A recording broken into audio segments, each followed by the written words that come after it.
बिस्मिल्लाहिर्रहमानिर्रहीम। साडे नाल मौजूद ने हकीम मौलाना अब्दुल बासत मद्दाजिल्लाहुल अलैह। असीं इन्हां दे शुक्रगुजार हाँ कि इन्हां ने अपना कीमती टाइम दिता। मौलाना साहब, अज सानू इस बारे दसो कि पाकिस्तान जिहड़ा है वो ला इलाहा इल्लल्लाह मुहम्मद रसूलुल्लाह दे बुनियाद ते मार्ग दे वजूद विच आ गया। गो कि इत्थे मुसलमान जिहड़ा है वो दीन इस्लाम ते मुकम्मल अमल पैरा नहीं, लेकिन एक चीज़ जिहड़ा है वो बुनियादी सानू मिली है कि साढ़े ते कोई गैर मुस्लिम ताकत जिहड़ा है उंज मुसलत नहीं है कि जिवें साढ़े हमसाया मुल्क के अंदर मुसलमानां ते मुसलत है। ते तुसीं की समझदे हो कि इंडिया के मुसलमान जिहड़े ने वो इसलिए किस हाल दे अंदर ने और जोवें दे भी हालात ने पाकिस्तान दे मुसलमान की कितनी कोई इज्जत है जी। नहमदुहु व नुसल्ली अला रसूलिल करीम अल्लाहुम्मा सल्लि अला नबील मुहम्मदिन उम्मी सल्लल्लाहु अलैहि वसल्लम। भाई, आपने बड़ा ही अहम और बड़ा ही आली शान सवाल किया है, और इस हवाले में मैं सबसे पहले बानियाने पाकिस्तान को अल्लाह जो फौतशुदगान है, अल्लाह उनकी कब्रों पर अपनी नूर की बरखा नाज़िल फरमाए और रहमत नाज़िल फरमाए और इन्हें करवड़ करवड़ जन्नत अता फरमाए।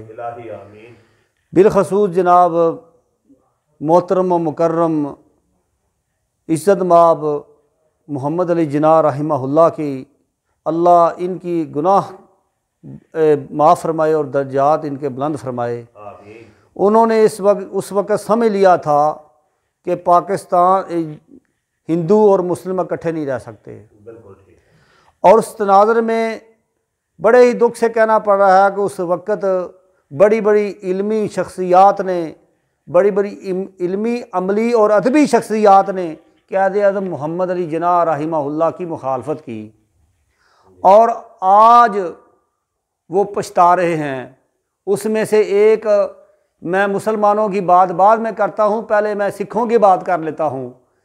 मोहतरम क़ायद-ए-आज़म मोहम्मद अली जिन्ना रहमहुल्लाह ने नत्थू राम से कहा कि भाई नत्थू राम, आप हमसे लाहौर भी ले लो, ननकाना भी ले लो, मशरक़ी पाकिस्तान भी ले लो, पंजाब ले लो, मशरक़ी पंजाब भी ले लो, मगरबी पंजाब भी ले लो, और खुदारा अपने गुरु की इज़्ज़त को रखते हुए तुम हिंदुओं को साथ ना दो।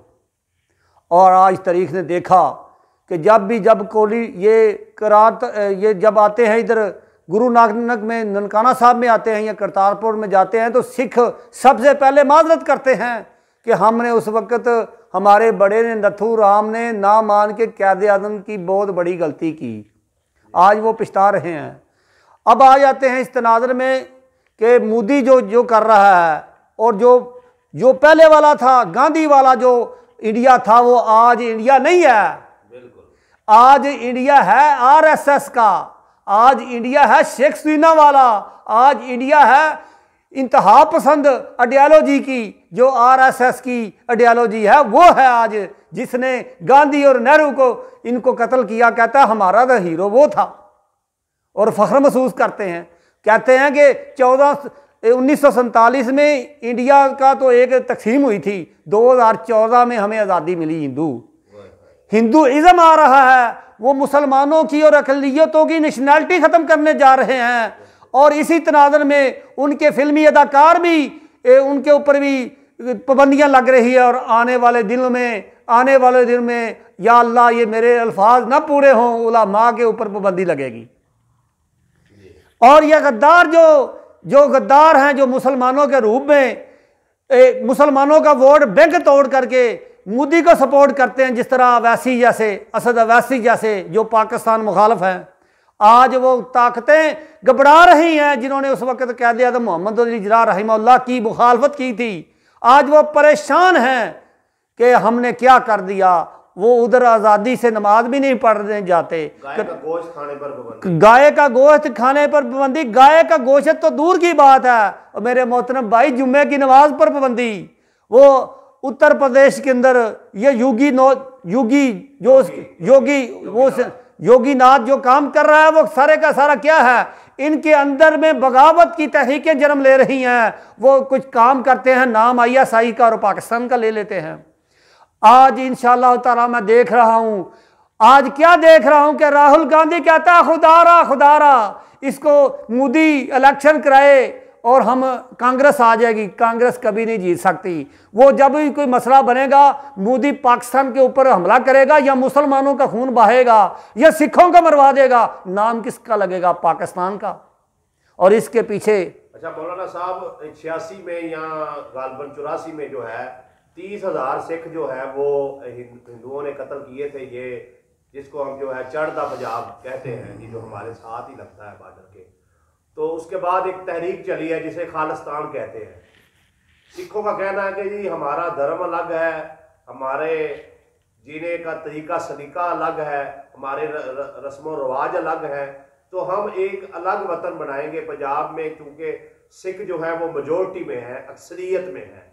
तो इसके लिए उन्होंने अभी वोटिंग भी की है इंटरनेशनल सतह पर। तो आप क्या समझते हैं कि आने वाले वक्त में ये खालिस्तान बन सकता है?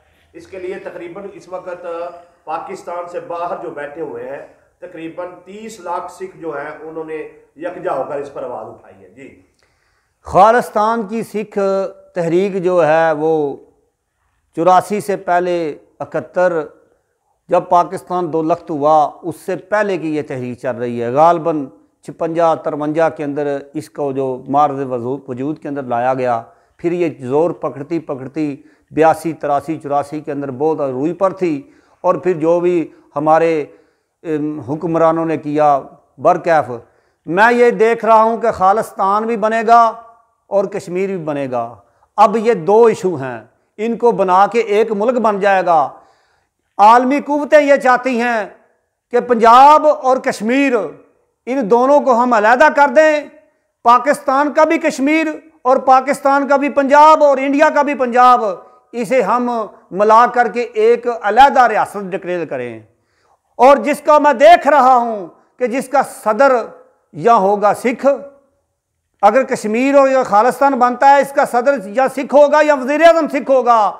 और ये अल्लाह ना करे ये काम ना इस तरह बने, ये अलहदा अलहदा हो। ये देख रहा हूं ये सिख सदर होगा, वज़ीर आज़म मुसलमान होगा, या सिख वज़ीर आज़म होगा, सदर मुसलमान होगा। ये अब ये मौलाना साहब यहाँ ये अहम सवाल है। हाँ। आपने पाकिस्तान वाले पंजाब का भी जिक्र किया। हाँ, तो क्या दुश्मन कुव्वतें जो है वो इसमें कामयाब हो सकेंगी, या इंशाअल्लाह ताला हमारी जो एजेंसी है ISI और हमारा जो पाक आर्मी है, जिन्होंने पिछले 70-75 साल से जो है दुश्मनों से इस मुल्क को महफूज रखा हुआ है, तो वो उनको मुंह तोड़ इसका जवाब दे पाएंगे? जी, बात मैं ये नहीं कर रहा, सिख ये मुतालबा करते हैं हमें पाकिस्तान से तो कोई तकलीफ ही नहीं।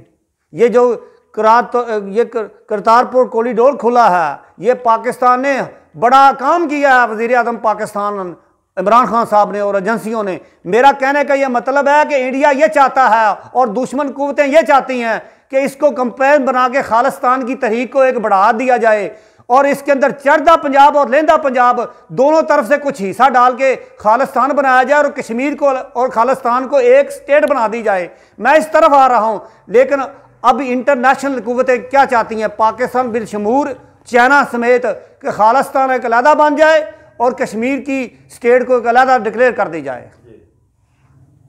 तो पाकिस्तान जो है वो क्या चाहता है कि कश्मीर जो है उसको वोट का हक दिया जाए, और अगर वो चाहे तो आज़ाद हो जाए। इमरान खान ने भी इस पर बात की, चाहे तो हमारे साथ आ जाए, ये उनका अपना फैसला होगा। इमरान खान के इस फैसले को आप किस नगाह से देखते हैं? मैं ये कहता हूं कि इमरान खान साहब ने ये जो अपनी पॉलिसी से हट के ये बयान दिया है, ये इनका अपना ज़ाती बयान हो सकता है या रियासती अदारों का बयान हो सकता है। हमें खुशी इस दोनों सूरतों में ही है। अगर उन्हें हक़े खुद रियादत, हक़े आज़ादी मिलता है तो इसमें कबाहत कौन सी है, लेकिन वो 100% वो पाकिस्तान के हामी होंगे और पाकिस्तान की तरफ आएंगे कि उनकी बका जो है वो पाकिस्तान से मिली हुई है, इसीलिए तो वो इसे आज़ादी नहीं दे रहे। इमरान खान ने भी यही बात की है कि उन्हें वोट का हक दिया जाए आलमी सतह पर। वो चाहे तो अलग रियासत बना ले, चाहे तो हमारे साथ आ जाए, ये उनका अपना। मैं ये कह रहा हूँ ये इमरान खान साहब का ही नहीं था, जनाब जनरल परवेज़ मुशर्रफ साहब ने भी ये तजवीज़ रखी थी कि इन्हें एक अलहदा डिक्लेयर रियासत कर देते हैं। जिस तरह अफ्रीका के अंदर लसूटो है या दूसरी रियासतें हैं जिनको और रास्ता ही को नहीं लगता साउथ अफ्रीका के अलावा, तो इस तरह की रियासत बन सकती है। हमें दोनों सूरतों में कबूल है। इमरान खान साहब का भी फार्मूला ठीक है, दूसरी ताकतों का भी फार्मूला ठीक है। मसला ये है कि उन्हें हर सूरत में आज़ादी मिलनी चाहिए। बिल्कुल ठीक है, बहुत शुक्रिया। हिंदू बनिए से आज़ादी मिलनी चाहिए। बहुत शुक्रिया।